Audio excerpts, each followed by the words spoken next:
Bom dia, boa tarde, boa noite, pessoal. Mais um vídeo do Virando as Páginas. É um prazer estar com você. E antes de tudo, já curtiu o vídeo?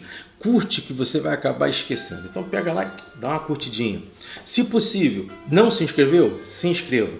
Se possível, gostou? Compartilha. Isso vai ajudar a gente demais. Outra coisa, nós estamos no Rainbow. Quanto mais plataformas digitais nós pudermos estar atuando, melhor, por conta da insegurança digital que nós vivemos hoje em dia, né? Então, se você puder também nos visitar lá no Rainbow, será um grande prazer. Não vou esquecer, semana passada eu não apareci, quer dizer, eu apareci, mas não apareci, porque era um vídeo saudade, era um vídeo gravado, o Médico e o Monstro, já gravado um tempo atrás. De vez em quando eu jogo um filme, uma resenha dessa para que vocês possam estar acompanhando. Muita gente às vezes esquece que o canal tem 2 anos e aí pede às vezes algumas resenhas que já foram feitas. E aí eu deixo aí para vocês voltar a indicar um ótimo canal sobre audiolivros, o Domínio Público do Jaime. Adorei o canal, falei sobre ele no texto retrasado, resenhado. Vale muito a pena e eu indico para vocês. Passem lá no canal, participem, um audiobook maneiríssimo. Não achei o Dom Casmurro que nós vamos falar hoje, mas ouvi também essa história num outro audiolivro do canal Fantasia, que também muito bom. Esses canais são especiais para quem às vezes tem dificuldade de leitura, e é uma plataforma de abertura, uma porta aberta para que a pessoa comece a gostar. Falar de Machado de Assis é como falar de Dostoiévski ou Tolstói na Rússia, é como se falar de Mark Twain nos Estados Unidos, Charles Dickens, C.S. Lewis, Tolkien na Grã-Bretanha em geral. Eu estou falando, para mim, da minha perspectiva, o monstro literário brasileiro, o nosso Machadão, o bruxo, um realista de primeira monta. Se você quiser saber um pouquinho mais sobre a vida dele, eu falei sobre o primeiro livro dele aqui, foi Memória Póstuma de Brás Cubas. Ali eu falo um pouco da vida do Machado de Assis. Depois o Alienista, sensacional, um romance crítico, irônico, como todos aqueles que ele escreve. E falei A Igreja do Diabo, que é um conto do qual pouca gente sabe. As obras, O Corvo, por exemplo, do Edgar Allan Poe, foi traduzido pelo Machado de Assis. Mas quem lê O Corvo traduzido pelo Machado de Assis entende que esse Corvo já não é mais do Edgar Allan Poe, era do próprio Machado de Assis, que fez algumas alternâncias, tá? Essa obra, Dom Casmurro, é escrita em 1899, sendo traçada pelo próprio Dom Casmurro, o nosso querido Bento Santiago, já velho, falando da sua vida e fazendo uma espécie de autobiografia de fatos, alguns constrangedores, outros talvez passados tão somente pela mente dele, e ele está falando de um passado de 40 anos, mais ou menos. Então ele está falando sobre o Império Brasileiro na sua capital, o Rio de Janeiro. E é muito legal quando você percebe, né, como a cidade, apesar de ser pequena, os seus lugarejos, as suas localidades eram distantes. Por quê? Simplesmente pela questão tecnológica mesmo, como as pessoas viviam. Então você vai entender logo de cara as distâncias e também, ao mesmo tempo, entender como Dom Casmurro, quer dizer, o Bentinho, se tornou Dom Casmurro. E eu vou começar lendo o primeiro parágrafo para a gente falar sobre essas duas coisas rapidinho, se você me permitir. Capítulo 1.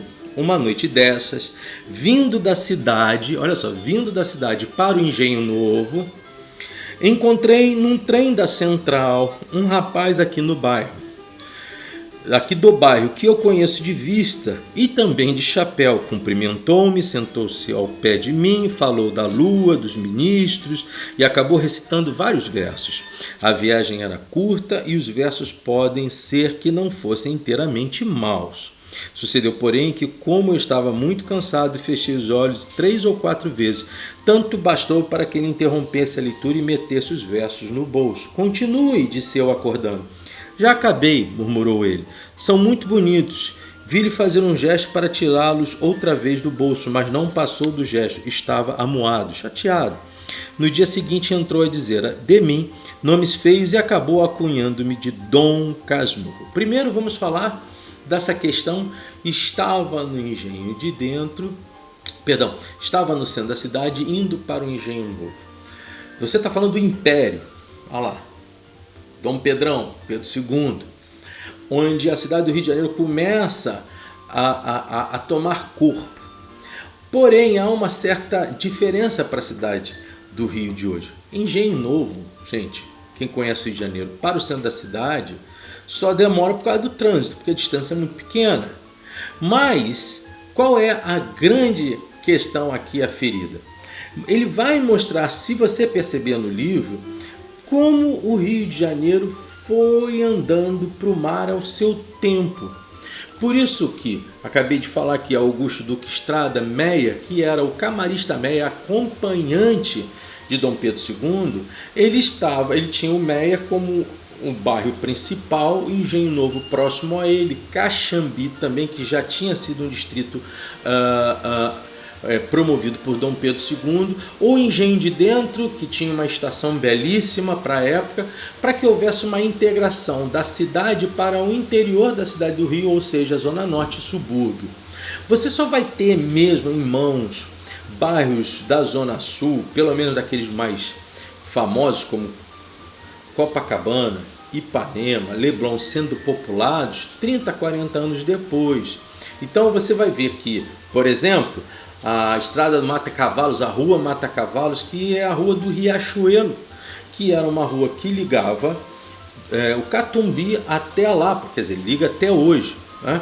Você vai entender que existem setores da cidade que mostram como os estancieiros, por exemplo, no Engenho Novo, o nome já diz, né? Engenho Novo.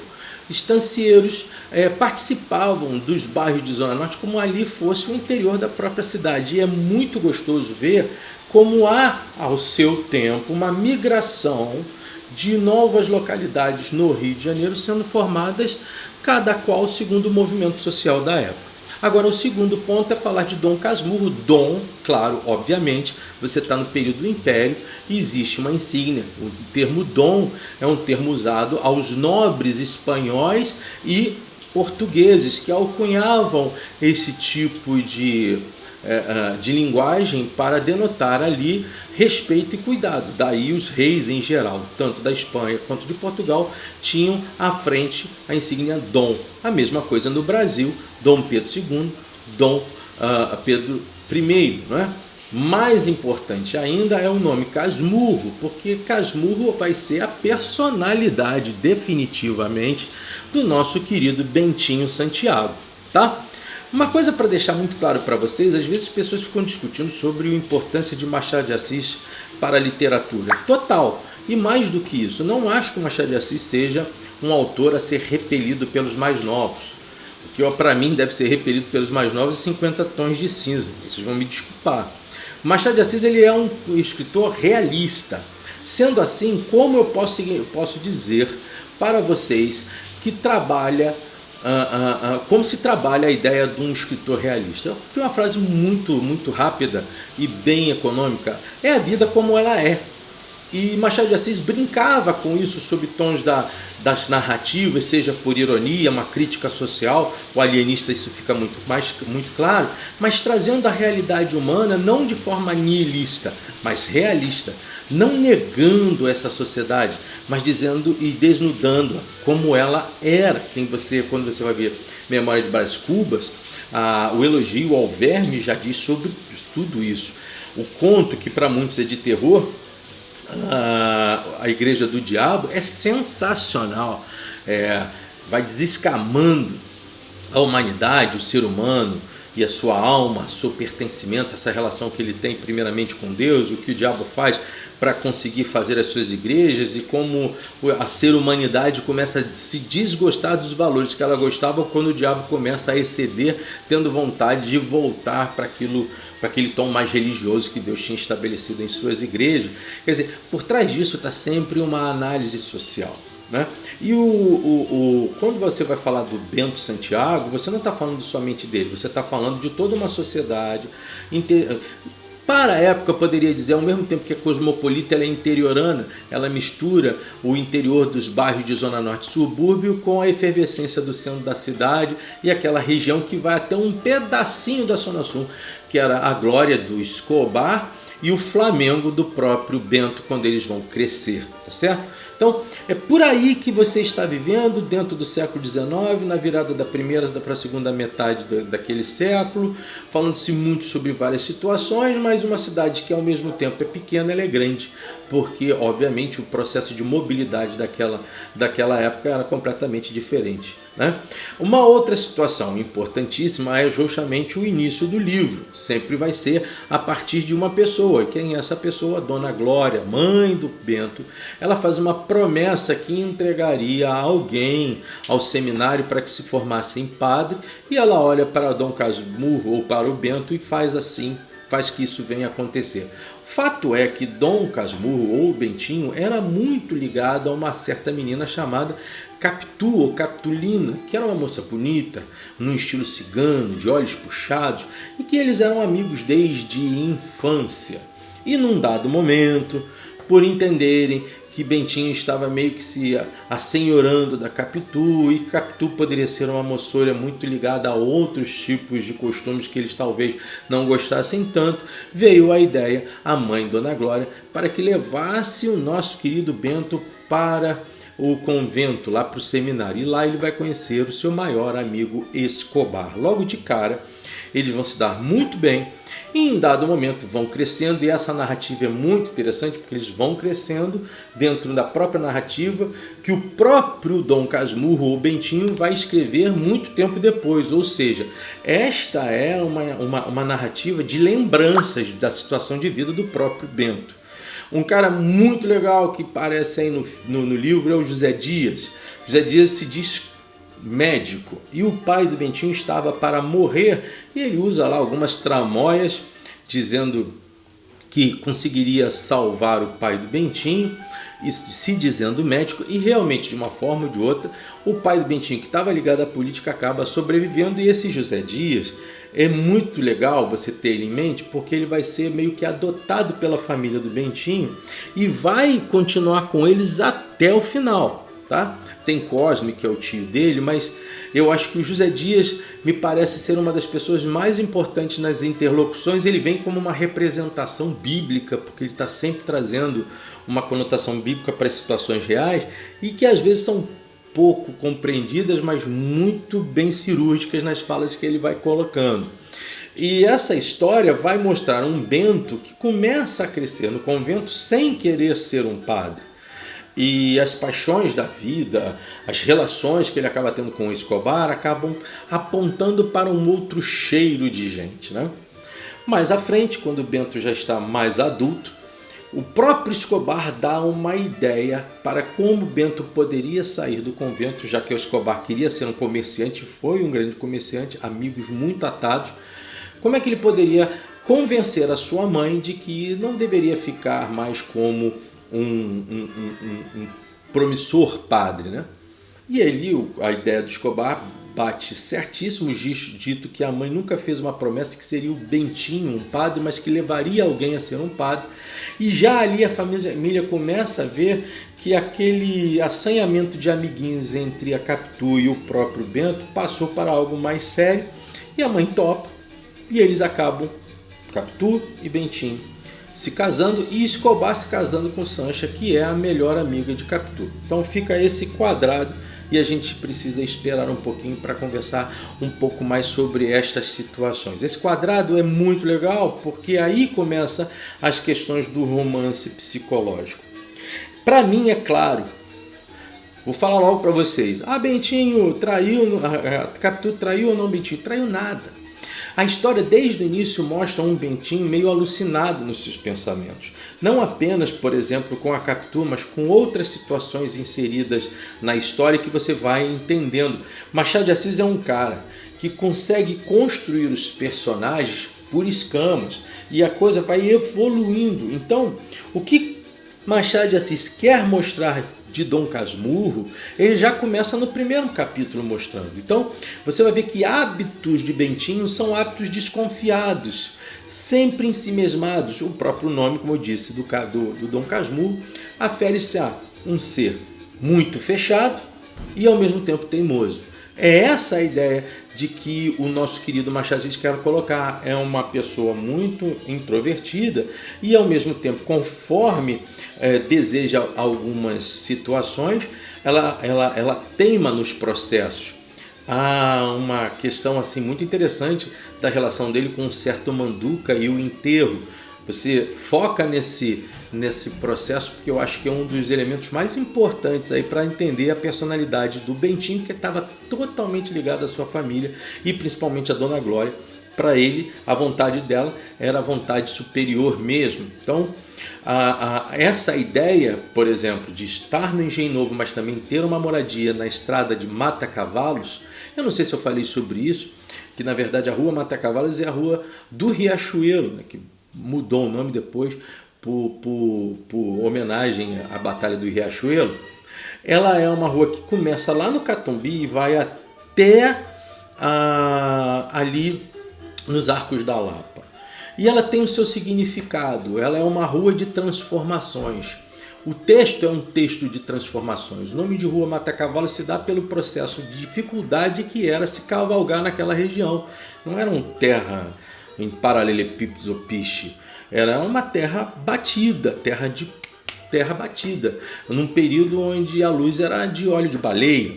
É interessante que depois um dos processos de modernidade da cidade do Rio de Janeiro se dá justamente com a colocação dos paralelepípedos, depois a transformação com Pereira Passos da cidade sob um olhar mais francês, né? Isso vai sendo transformador, perde um pouquinho aquela característica de uma cidade colonial portuguesa e migra para uma ideia francesa de época, o Brasil sempre se deixando levar por internacionalizações. Mas, por outro lado, é a rua que mostra a dificuldade da vida e as transformações como elas se dão, né? E é isso que vai acontecer com Bentinho, porque quando ele se casa com a Capitu, ali começa a existir um foco interessantíssimo de mudança de cenário nas relações. A relação começa a mais bela possível. E os encontros dele com Escobar, o seu amigo mais próximo, começam a ser encontros de casais.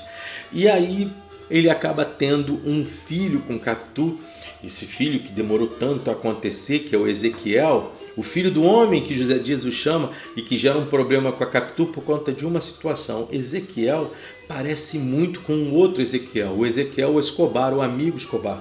E esse garoto, Ezequiel, consegue imitar todo mundo, mas quando ele vai imitar o próprio amigo Ezequiel Escobar, ele faz com perfeição. Começa a abrir umas sinetas na mente do nosso querido Bentinho e aí a esquizofrenia se inicia. Para ele, Capitu havia traído o amor dele com o seu maior amigo. É fato que se Bentinho tem amor por Capitu, ele tem uma atração ultra afetiva com o Escobar. E talvez essa nuance entre Bentinho, Capitu e Escobar deixa inclusive a Sancha, que é a quarta nesse processo, que é a mulher de Escobar, muito amiga de Capitu, apenas como um ponte. Há uma questão muito interessante quando ela indica, a Sancha indica a Bentinho uma certa tristeza pós-morte de Escobar. Eu estou aqui já rompendo qualquer tipo de segredos, né? Aqui é spoiler. Não, cara, lê o livro que você vai ver que é muito mais bonito do que a minha narrativa. O Escobar passa a ser um homem bonito, forte, um meio que exemplo estético de homem para aquela época. E em um dado momento ele esportivamente acaba morrendo afogado na praia do Flamengo, que é uma praia diferente da de hoje do Rio de Janeiro, não é uma praia contida, é uma praia, um mar aberto mesmo. E no enterro de Escobar, obviamente, quem vai ler palavras com maior importância e centro do discurso em favor do seu grande amigo é o próprio Bentinho. Isso sai nos jornais da cidade, todo mundo começa a falar sobre essa morte, mas em dado momento ele olha que comportamento da Capitu lhe traz uma certa dúvida. E é aí que começa o livro definitivamente. Como um ser humano pode ser possuído de uma realidade distorcida e como um homem, ou como um ser humano, ou como uma alma esquizofrênica pensa uma realidade segundo o seu propósito, o seu prisma. Parece que o Bento, o Dom Casmurro, se veste de uma baixa autoestima tal que concorre a ele a tragédia humana de uma pseudo-traição, que normalmente para muitos é desempenhada como realmente tem acontecido. Mas aí que está a grande tom da obra do nosso querido Machado de Assis. É como ele faz você acreditar e desacreditar naquilo que um Bentinho está pensando. Como ele sabe jogar detalhes que trazem à voga a ideia que você tem que, poxa, esse cara traiu mesmo. Ela traiu mesmo, cara. E ao mesmo tempo, como esse propósito do trair parece um fantasma tão somente na cabeça do nosso querido Bentinho. Este é um livro, normalmente quando nós dizemos que é um livro de romance aberto, e quem fazia muito bem isso era o Edgar Allan Poe. Edgar Allan Poe, de quem o Machado de Assis gostava muito, e como eu disse, fez uma tradução, a tradução de O Corvo. Foi feita, uma das traduções de O Corvo aqui no Brasil, em língua portuguesa, foi feita pelo Machado de Assis, e muitos dizem que é algo muito mais machadiano a tradução do que propriamente do Edgar Allan Poe. O que me parece interessante? Os passos da história.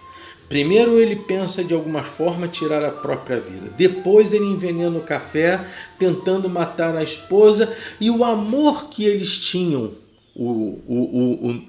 o Ezequiel, filho do Bento, e Bento, como pai do Ezequiel, acaba, por conta dessa esquizofrenia, esfriando. Mas como mostra a alma aturdida do Bento, que acha já não amar mais o seu filho e desejou até a morte dessa criança, que Capitu acaba colocando, não num convento, mas num colégio internado, começa então ali um dos pontos maiores da história. E um thriller mesmo. Ele começa a pensar sobre como ele pode amar ou deixar de amar. Tem um livro, eu não estou com ele aqui, mas o colecionador, quando o colecionador de borboletas sequestra a sua amada e acha que ama sem estar amando essa menina. A grande questão que pouca gente se pergunta é se o Bento alguma vez amou efetivamente a Capitu. Me parece que Capitu amou muito mais a Bento do que Bento a Capitu. Porque você fica numa guerra onde há uma manipulação o tempo todo do texto para que você tenda a ter a dúvida eterna. E se existe o sucesso no livro Dom Casmurro, esse sucesso se dá justamente por causa disso. Machado de Assis consegue perenizar a dúvida. A maior certeza que eu tenho é que não houve nenhuma traição. Mas a maior dúvida que eu tenho é se não houve. Obviamente, o que a gente começa a enxergar são os traços que muitas vezes, erroneamente, diminuem o personagem de Capitu ante ao personagem de Bento. Capitu é a madura da relação. É a que tem desde o início o objetivo de estar com Bento. É aquela que em dado momento faz pacto de fidelidade com Bento quando ainda novos eram.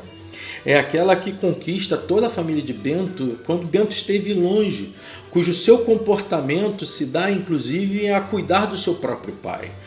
Capitu é a mulher que, e eu não estou falando por nenhuma ideologia ou conotação secundária, é o que o livro mostra, ela é a que amadurece nesse processo. Escobar é o suporte o tempo todo do Bento. Todas as dúvidas do Bento caem nas mãos ou de José Dias, ou de Cosme, o seu tio, ou então principalmente de Escobar. E Bento descobre as suas saídas por meio do Escobar.